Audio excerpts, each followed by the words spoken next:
Hello everyone, I welcome you on साया commerce classes. Student, एक ऐसा चैनल जहां पर आपको कॉमर्स के तीनों सब्जेक्ट की क्लासेस फ्री ऑफ कॉस्ट मिलती हैं। स्टूडेंट, मैं आपके लिए लेके आई हूँ इकोनॉमिक्स की एक और न्यू क्लास।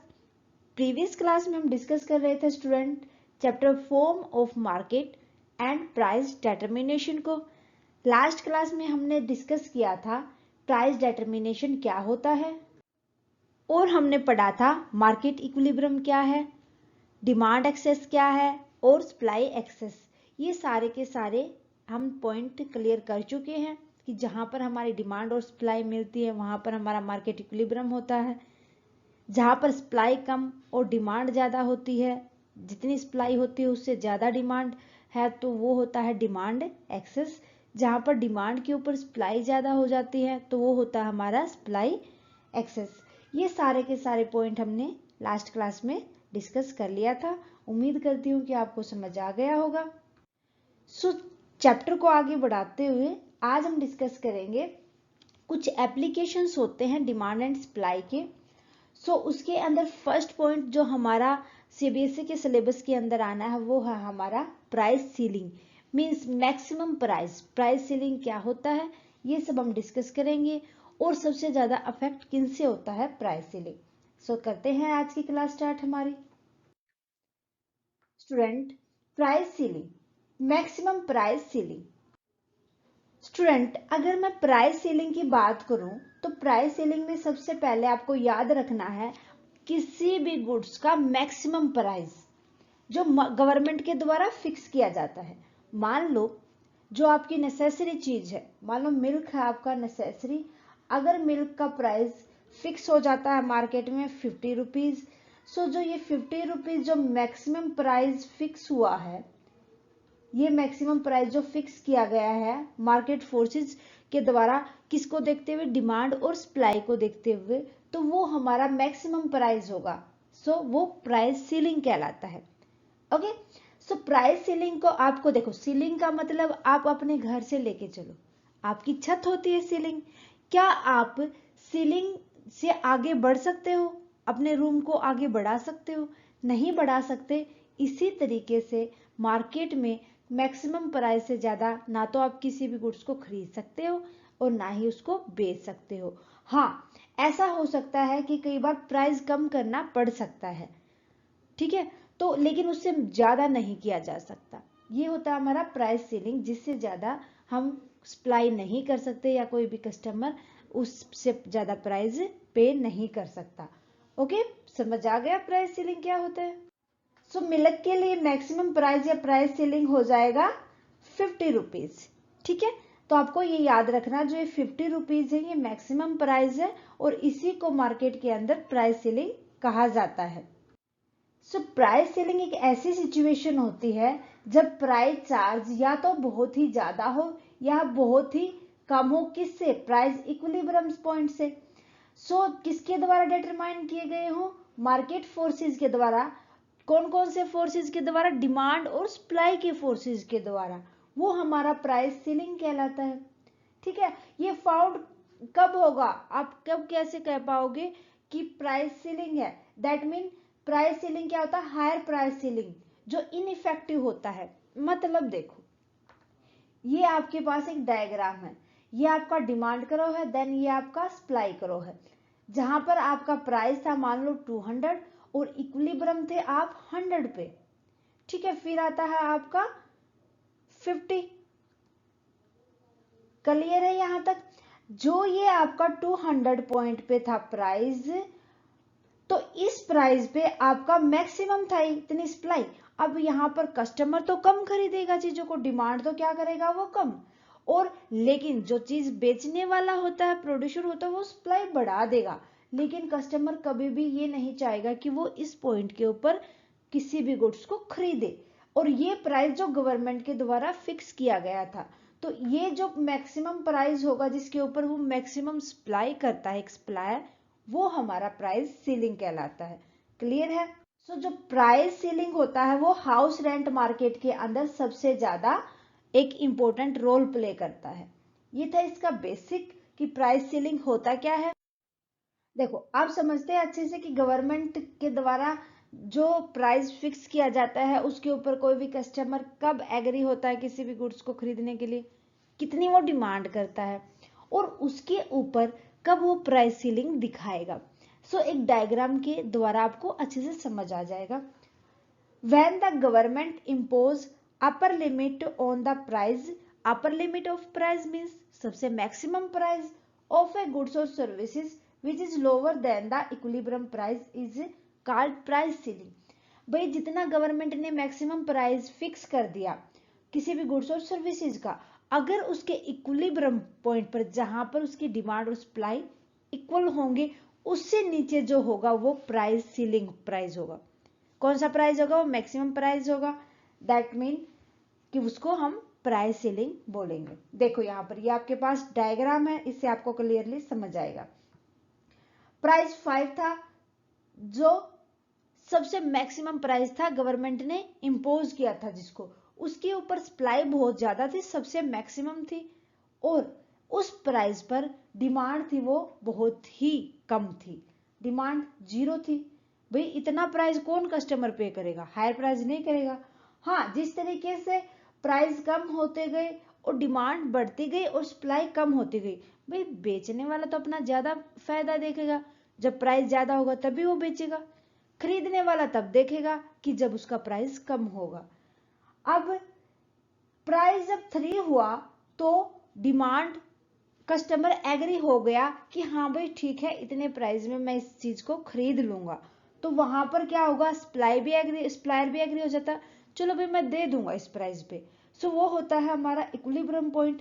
अब उससे जो नीचे प्राइस आता है 2 रुपए, जो ये प्राइस आता है ये हमारा प्राइस सीलिंग कहलाता है। क्यों? अब इस पॉइंट पे देखो, जो सप्लायर है उसने तो क्या किया? कम कर दी अपनी सप्लाई, लेकिन डिमांड ज्यादा थी, डिमांड बहुत ज्यादा थी। भाई हम तो कम प्राइस पे ही खरीदेंगे ना किसी गुड्स को। अब प्राइस जो कम हुआ उस वजह से अब सप्लाई तो की, किसी भी सप्लायर ने बहुत 20 यूनिट की, बहुत ही कम यूनिट है 20, उसके ऊपर डिमांड आई थी 40 यूनिट की। सो डिमांड और सप्लाई हमारी मैच हुई नहीं, जितनी हमने डिमांड की थी 40 यूनिट की उसमें से हमें मिली तो 20 ही है। सो जो ये बीच की 20 यूनिट का जो डिफरेंस हुआ ये कहलाएगा शॉर्टेज, कमी। क्या कहलाएगा? ये कमी कहलाएगा। ये आपको पॉइंट याद रखना कि जो सप्लाई से ज्यादा जितनी डिमांड हुई, जितनी यूनिट हमें मिल गई और जितनी हमारी यूनिट रह गई वो शॉर्टेज कहलाती है। क्लियर है? सो यहां पर हो जाएगा 20 यूनिट की shortage. Okay. Price ceiling is generally impose on necessary item wheat, rice, kerosene, etc. आपको जो प्राइस सीलिंग दिखेगा ना, जिसके ऊपर आपको थोड़ा सा, अगर चाहे तो आप ज्यादा प्राइस पे भी खरीद सकते हो, जो हमारी नेसेसरी आइटम होती है उन्हीं के ऊपर दिखता है आपको। नेसेसरी आइटम जो हमें डेली यूज करते हैं, जिनके बगैर हम नहीं रह सकते, वहां पर आपको प्राइस सीलिंग देखने को मिलती है। मैक्सिमम प्राइस पे भी आप किसी भी गुड्स को खरीद पाते हैं। ओके, क्योंकि उसकी आपको जरूरत होती है। ठीक है। फिर आते हैं भाई कुछ डायग्राम से रिलेटेड कुछ इंपॉर्टेंट पॉइंट्स, जहां पर हम प्राइस सेलिंग करने जाते हैं तो उसका क्या क्या इफेक्ट पड़ता है और किस वजह से क्या क्या कैरिएशन होता है, किन चीजों का कैरिएट हो जाती है प्राइस सेलिंग की वजह से। सो थोड़ा सा देख लेते हैं इसका। Though the intention of the government was to help the customer, it would end up creating sort of wheat। Price ceiling से गवर्नमेंट करती तो हेल्प कस्टमर की है, बट क्या होता है कि इस कंडीशन में वो हेल्प करने की बजाय जो वेट की कमी आती है वो कैरिएट हो जाती है वहां पर। क्या किया था गवर्नमेंट ने? एक मैक्सिमम प्राइस फिक्स कर दिया ताकि कस्टमर की हेल्प कर सके, लेकिन उस प्राइस की वजह से सप्लायर ने क्या किया? अपना प्राइस कम हुआ तो उन्होंने भी अपनी जो सप्लाई थी उसको कम कर दिया, और सप्लाई कम की लेकिन डिमांड तो ज्यादा थी उसके ऊपर। इस वजह से वहां पर जो वीट था, गेहूं था, उसकी कमी दिखी कस्टमर को। ओके। सो जो शॉर्टेज हुई है वीट की, उस वजह से अब डिमांड तो ज्यादा होएगी और सप्लाई कम कर पाएगा सप्लायर, तो उससे होता है एक्सेस डिमांड, और एक्सेस डिमांड से निपटने के लिए गवर्नमेंट यूज करती है रेशनाइजेशन सिस्टम। रेशनिंग सिस्टम के अंदर स्टूडेंट जो रेशनाइज किया जाता है किसी भी गुड्स और सर्विसेज के रिगार्डिंग, जो उसकी डिमांड ज़्यादा होती है, सप्लाई कम कर पाते हैं, तो उस टाइम पर गवर्नमेंट यूज करती है ताकि शॉर्टेज को पूरा कर सके रेशनिंग सिस्टम को। क्लियर है? सो जो रेशनिंग सिस्टम होता है, रेशनिंग सिस्टम के अंदर कस्टमर के लिए उसकी डिमांड को देखते हुए गवर्नमेंट एक लोअर प्राइस फिक्स कर देती है, जो इक्विलिब्रियम प्राइस था उससे भी कम प्राइस फिक्स कर देती है। तो इस सिस्टम के अंदर क्या होता है कि जो कस्टमर है जिनको डिमांड ज्यादा की गई थी, जिनको मिल गया उसको तो छोड़ देंगे, और जिनको नहीं मिला उनके लिए एक राशन कूपन तैयार कर देंगे या कार्ड, जिसके थ्रू वो अपनी कमोडिटी को लोअर प्राइस के ऊपर, जो कि इक्विलिब्रियम प्राइस से नीचे है, खरीद सकते हैं। अब ये मिलेगा कहां से? या तो फेयर प्राइस या उसको राशन शॉप के ऊपर से मिलेगा। सो ये था हमारा कि जो हमने प्राइस इक्विलिब्रियम प्राइस से नीचे किया है गवर्नमेंट ने, वो क्यों किया है, किन प्रॉब्लम्स को फेस करते हुए किया है। ठीक है। अब जो रेशनिंग सिस्टम गवर्नमेंट ने शुरू किया है उसमें कुछ ना कुछ प्रॉब्लम फेस करनी पड़ेगी, क्योंकि गवर्नमेंट इतनी पागल थोड़ी ना भाई एक गुड्स का प्राइस था 50 और उसको 30 प्राइस में दे देगी। नहीं, गवर्नमेंट कभी भी अपनी इकोनॉमी को डाउन नहीं लेके जाएगी। उस वजह से जो प्रॉब्लम आएंगी कस्टमर के सामने वो होंगी सबसे पहले तो इंफीरियर क्वालिटी गुड्स, मतलब घटिया किस्म की वस्तुएं गवर्नमेंट बनाना शुरू कर देगी और जिनको कम प्राइस पर देगी। ओके।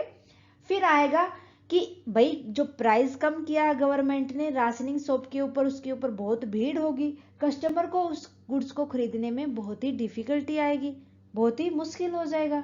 तीसरा आता है ब्लैक मार्केटिंग, जो कि बहुत ही इंपॉर्टेंट क्वेश्चन है हमारा यहाँ से और बहुत ही इंपॉर्टेंट पॉइंट निकल के आता है। ब्लैक मार्केटिंग, ब्लैक मार्केटिंग आपको पता है काला बाजारी।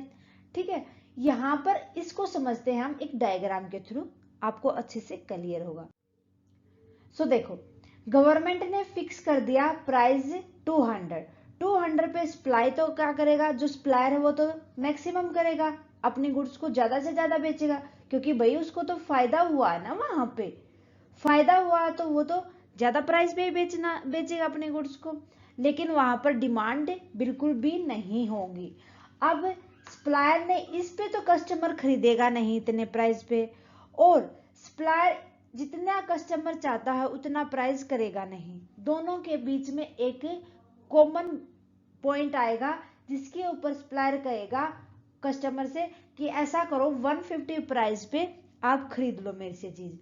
अब कस्टमर को क्या लगेगा, 200 की बजाय अगर मैं 150 दे रहा हूं तो 200 से तो सही है ना 150, तो वो एग्री हो जाएगा, इक्विलिब्रियम पॉइंट पे आ जाएगा।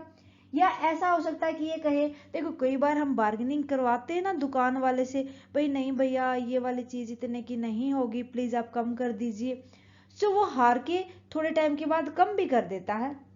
वो कंडीशन होती है जो 200 की चीज किसी कस्टमर को 150 पे बेची।